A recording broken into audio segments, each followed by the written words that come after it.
दोस्तों, हम रिंकू बहन बोल रहे हैं। हम कथा सुनाने के लिए जा रहे हैं। आप लोगों को जो अच्छा लगे तो आप लोग मतलब बोलिएगा। एक ब्राह्मण थे, उनको मतलब बेटा थे, उनका नाम था निर्बुद्धि। निर्बुद्धि मतलब रोज मतलब अपना जुआरी में हरदम रहते थे, मतलब जुआ खेलते थे, रहते थे हरदम। उनके ब्राह्मण उनके पापा आते थे तो बोलते थे इसे मतलब आपको बेटा करते हैं, वैसे करते हैं, मतलब उनके कहने से कभी नहीं सुनते हैं। माँ तो उनको ऐसी थी कि से मतलब एक बात बोलती रहती थी कि से मतलब उनको मतलब बेटा का हरदम बात छुपाती रहती थी। वो छुपाते रहते थे और बोलती थी कि से ठीक है मेरा बेटा ऐसा नहीं करते थे। एक दिन क्या करे कि से मतलब अपना हाथ, उनके हाथ का अंगूठी थे राजा के, वो जाके बिक्री करके वो अपना जुआ खेले। जब जुआ खेलते खेलते ये हो गया तो बोला तो मतलब सब हाँ कर रहे थे। वहाँ पर उनका पापा मतलब ड्यूटी से जा रहे थे, उनको देखे किसी थे अंगूठी मेरा ही लड़का का हाथ में थे, ये भी कहाँ से आया? तो बोला कि से तो मतलब बिक्री किया है, हम लिए हैं। वो अंगूठी वहाँ से लेकर आए। वहाँ पर आकर फिर भी उसके माँ के पास गए। माँ को बोलते तुम्हारे बेटा मतलब गजारी हो गया, जुआरी हो गया है, मतलब जुआ खेलते हैं, मतलब कहाँ से ये मतलब सिखा दिए है बेटा? कल तो नहीं, मेरा बेटा जुआ नहीं खेलते हैं, नहीं बिक्री। तब अंगूठी निकाल कर देते तो उनकी माँ वैसे ही बोलती रहती गई। तो बोलती थी किस तरह कैसे करने से नहीं होगी, मतलब लड़का को शासन किए, मारपीट किए। लड़का घर से निकल कर चले गए। जब निकल गए, चल जाते ऐसा ही शिवरात्रि के दिन थे, सब मंदिर में सब पूजा पाठ कर रहे थे, मतलब मंदिर में जाकर बैठ गए। बैठने से बोले कि से चलो आज क्या होगा, कुछ नहीं होगा, मंदिर पर बैठते हैं सारा दिन, बाबा को पूजा पाठ करेंगे, जो फल तल मिलेगा तो अपना प्रसाद वितरण करके खाएंगे। वो ऐसे करते सारा रात मंदिर पर बैठे, सो भी गए। जब रात हुआ तो देखते हैं मतलब दीप में जो दीप जल रहे थे तो वो दीप बुझा गए। तो वो मतलब दीप कुछ भी नहीं था, तो वो क्या धोती फाड़ के दीप बना के उसको दीप जलाए, जलाकर फिर भी वहाँ पर सो गए। सोने के बाद वो धोती में जितना फल तल जो शिवरात्रि के दिन मंदिर में चढ़ाते थे तो वो मंदिर में धोती में सब ले लिए, लेकर चल दिए। चलते हुए देखते हैं एक तो पंडित जी के पैर पर लात पड़ गया, उनको उठ कर बैठ गया, कौन है चोर चोर चोर। तब पर भी वो चोर करके उनको खूब मारपीट किया पंडित जी से। मर गया वो बेचारा, मर के अपना चला गया। तब पर भी मर वहाँ पर गए स्वर्ग। तो बाबा शिव बोले महादेव की से देखिए से इसको क्यों आप पकड़ के ले रहा है, ये खूब धर्म किया है। जब जुआरी में निकले तो मंदिर में गए, मतलब कभी पूजा पाठ भी नहीं करती थी, कुछ भी नहीं। तो वो तो धोती फाड़ के जो है मतलब दीप जलाए मंदिर में, वो बहुत हमारे लेके बहुत मतलब ये किए, मतलब सारा जीवन के वो दीप जला के वो अपना पूजा के पैठ कर लिए। इसको मतलब मरना नहीं है।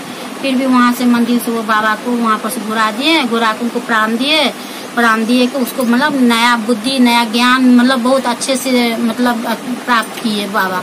वो मंदिर से घर आए, वो माँ पापा को फिर भी ये किए। और क्या बोल ठीक है ना कोना के पैर छब गौरे बोरबा बर गे होइया हमारा डर गे ना के बहिना कोना के पैर छब गौरे बोरबा बर गे होइया हमारा डर गे ना बढ़ के चटकल गाल बुढ़वा देखई में कमाल बढ़ के चटकल गाल बुढ़वा देखई में कमाल के बहिना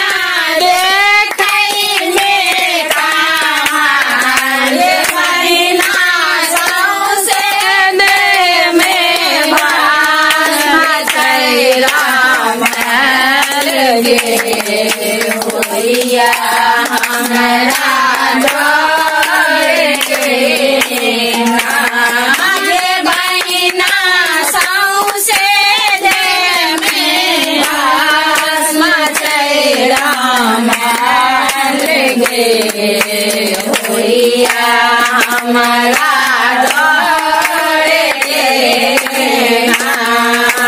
बड़ के चादर धोती एकरा बानल छैला धोती बड़ के चादर धोती एकरा बानल छैला धोती के बहिना बानल छैला धोती के बहिना सौसे देने बास छैला मैल गए होइया हमरा डर के आगे बहिना सौसे देवे भस्म छैला मैल गए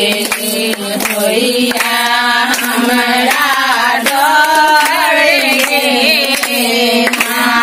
आगे बहिना कोना क्या पड़े छब गौरे भैया डर गे होइया हमरा डर गे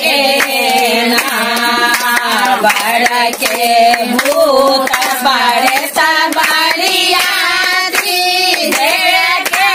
धार कैया छाती बड़ के भूत पड़े भरिया देखे धार कैया छाती बहिना धार कैया छाती बहिना जटा से बहे गंगा जी के धार के होइया हमरा डर के आगे बहिना जटा से बहे गंगा जी के धार के होइया हमरा डर के